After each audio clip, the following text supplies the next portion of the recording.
ঠিক সংগঠন করার যাদের দক্ষতা এবং যাদের মেধা মননশীলতা সব মিলিয়েই একজন প্রার্থী বিবেচিত হবে বলে আমি বিশ্বাস করি।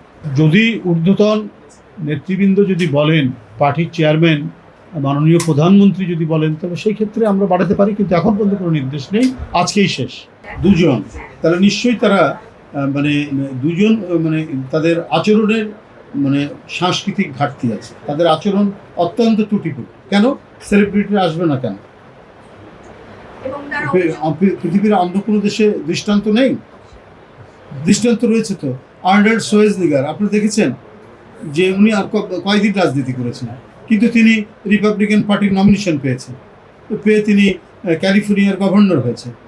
আর ভারতে তো আমরা দেখি সেলিব্রিটিরা আসছেন, তারা নির্বাচিত হচ্ছেন, তারা নমিনেশন পাচ্ছেন, তো বাংলাদেশে আসতে পারে না? তিনি সেলিব্রিটি হয়েছেন তো একদিনে না, তাকে অনেক খড় কাঠ পুড়িয়ে আসতে হয়েছে। তার সাথে মিসবিহেভ করবে কেন?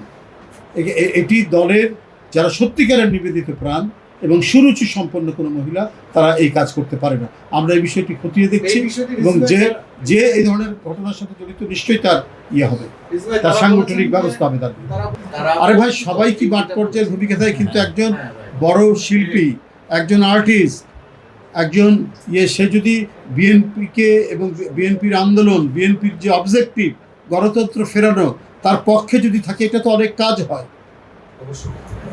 অনেক বিখ্যাত অধ্যাপক এমাজউদ্দিন স্যার কি তিনি রাস্তায় দাঁড়িয়ে মিছিল করতেন?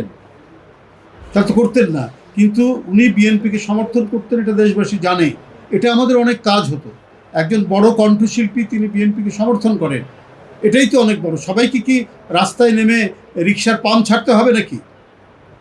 এটা কি ধরনের কথা যে একজন পার্টি অফিসে একজন সম্মানিত শিল্পী আসবে, তার সাথে এরকম ব্যবহার করবে?